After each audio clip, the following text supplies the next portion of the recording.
Hello. I may have said I was done with the Zodiac part of this post, but I'm not. So here's part four.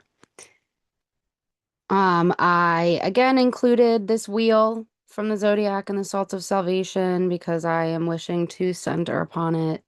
So there we are. The glyphs again of Aries. And note that the etymology of the word sinus is in anatomy, a hollow curve or cavity in the body. Bend, fold, curve, a bent surface, a bay, bright, gulf, a fold in land, fold of the toga about the breast, hence bosom. Figuratively, love, affection, intimacy, interior, inmost part. So, I like to take, I think, everything with a grain of salt, and maybe that's my way of escaping certain forms of confrontation, but that is how it is. So while Aries energy can bring about a focus on our actual sinuses, maybe adding pressure or spring or fall allergies, tickling your sinuses, etc. I want to call attention to the part above in bold: love, affection, intimacy, interior, inmost part. Aries is not a villain. Aries is inviting us to love more deeply and more intimately, and that begins with ourselves. So the center focus of this post is the first house. Some themes here is, of course, Mars energy here. Mars being connected to Aries themes. So therefore, the first house is also, in a sense, connected to the infant and baby stage of that spectrum. Even though, like I said, when I was an infant slash baby, I was like, what the fuck is going on here?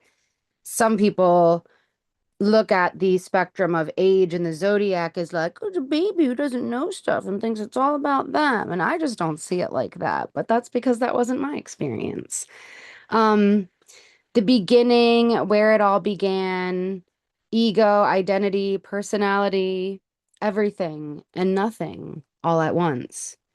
Chief characteristic here being action, connected to destiny, personality, character, disposition, strength of spirit, general outlook on life, especially if there are other planets there. This isn't a planet if we're talking about the ascendant being in the first house. I think that's what I was referencing.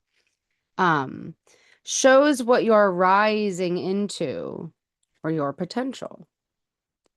Some other notes. The first house could be considered the most important house, depending on how you look at things, because, like I mentioned on that first slide that I read, putting ourselves, loving ourselves, nurturing ourselves, it in some ways I feel has to come before doing that for another. And even though you can do things simultaneously, I feel when we gain a deeper appreciation for ourselves, then in fold, we also gain more, even more deep appreciation for those that we do care for deeply. Where the first house is where your ascendant or rising sign is. Most typically, sometimes depending on the approach, you might see it in the 12th house or elsewhere. So in an exoteric approach, at least from the way I learned it, it was like everyone was like, the rising is how others see you. And then when I learned some esoteric approaches, they were like, it's how you see yourself. So I don't know. I'm not a big fan of lists of things. Even though here I am listing things out, I am emphasizing that no, but it's not for you to memorize and then be like, this is what the first house is. Or this is what the rising sign is. But, feel into it for yourself. We're all different. We're all, you could say the human experience is not that unique in some regards, but also, yeah, we're all different.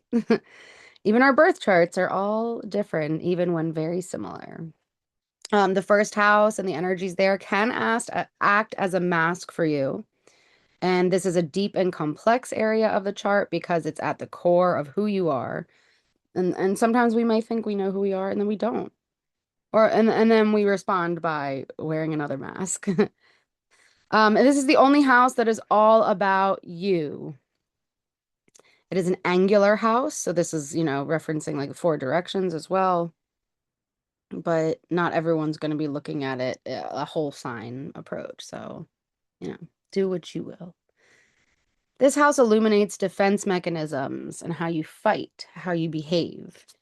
And it can be indicative of immediateness of the present. So the way that you experience the immediate of the presence, how you assimilate that. And so myself as an example in tropical, I am a Leo rising and it is my only placement there. So my self view to a degree is colored by a Leo lens. So it's like an Aries Leo energy. And then I could go further. I could look at the house, I mean the degree. And if I were using like the gene keys, I could look at that as well and expand in different ways. And that's, I feel like what a lot of it is about is the journey pathway of what lands for you, no matter what anyone else is saying. In or out? These are some notes from Jana Romer. Some of them. I don't think all of them. I think I added some things over the years here. So when we're living out of the first house, what does that mean? Living in fear, lack of self-assuredness, lack of direction, not sure which direction to go, seeking a leader outside of oneself, immature and unwilling to take responsibility. And if you know me, you know I don't love using words like excuse me, childish and immature. But what we could look at that as in some degree is I have like allergies again. What was I gonna say? Uh like how I mentioned if you watch the other reel where if we're looking at the first dimension, if we only have like a one-dimensional echo chamber of our mental process. We can't reach like that third level or elsewhere. And like maybe it's not about linear, it's like scattered, but like there has to be some form of clarity there. So you could say immaturity in a process. But you know, I don't love those words. But I used it. So there we are. Clear. Okay, what does it mean to be in the first house? Clear, knows path and direction you want to go. Decisive. You know yourself. You have done self-inquiry work to get to know yourself better. Oh, or just to get to know yourself. I added better. Leadership is strong and you lead by example.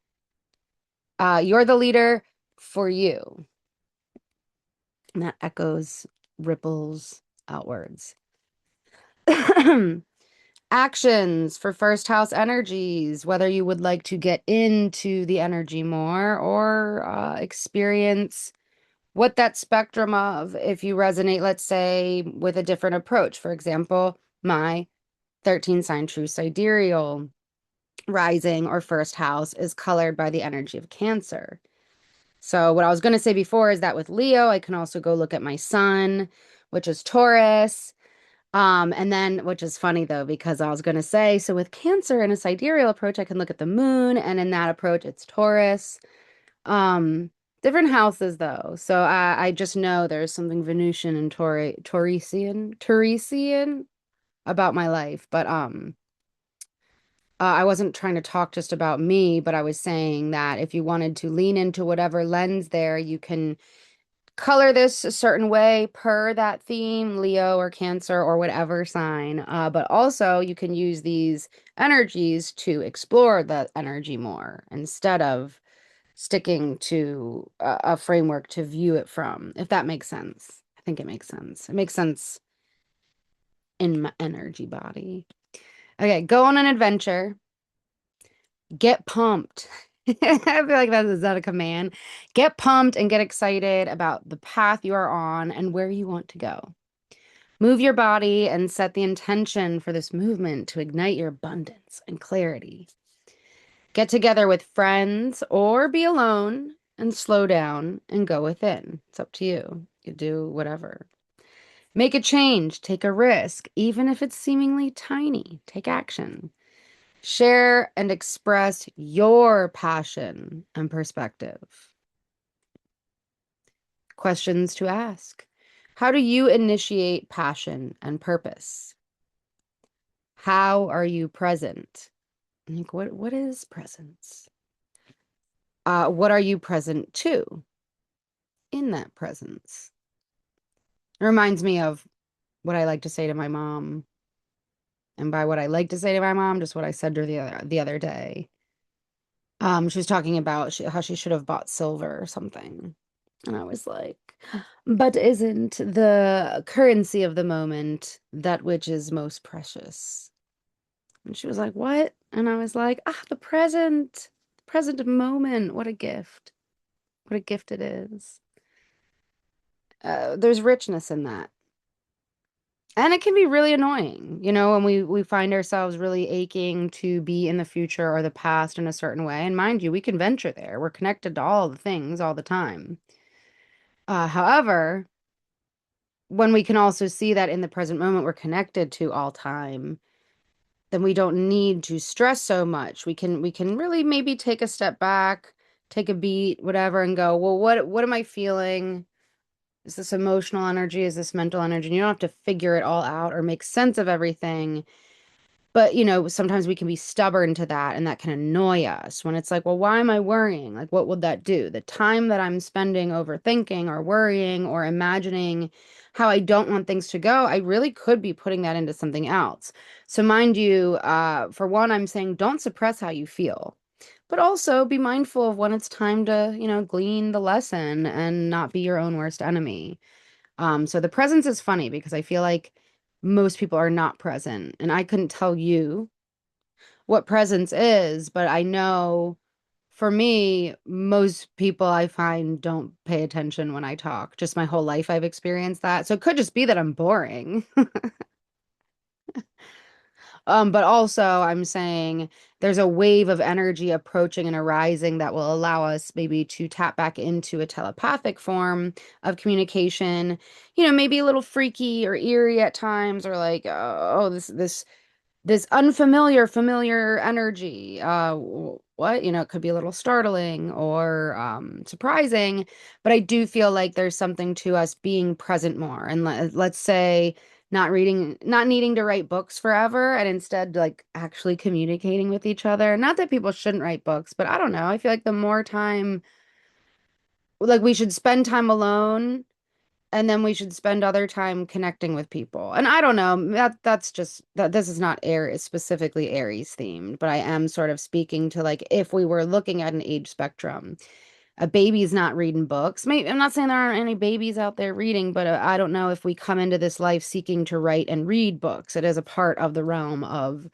what is in this modern day. But again, I have a niche kind of outlook, so I don't expect to be everyone to get what I'm saying. Not get it like you dumb, but like, you just might not see things that way. And so, yeah, what are you present to? Spend one day with yourself and go, whoa, look at all these things I paid attention to, but was I with myself? Who am I? Again, I can't not think about Zoolander. Okay, maybe I can. I've put a spell on myself where I will not only think, who am I? Everything and nothing. I'm answering it for you. Where am I naturally confident? How do I behave in that energy? Where and how do I lead without hesitation? Like, where are you naturally like, boom, bam, I'll take it from here? But also in a sort of similar but different lens, where and how do I lead with impulse? Like, so these aren't that different, but they are. And what I'm meaning here is like, maybe where you just jump into it without thinking, and sometimes it's leading from impulsivity and not from a place of being naturally confident or like having this subconscious or unconscious Aries energy knowing, like you're just like, I just know what to do. Sometimes it can just be like feel stimulated and we do something and then we're like making a mistake or having an accident. Okay, where do I find ease in initiating things in my life? And I believe that is the last question. I think that's the last slide here. Yeah. So I'll be back and uh yeah, I don't know what else I was gonna say. Goodbye.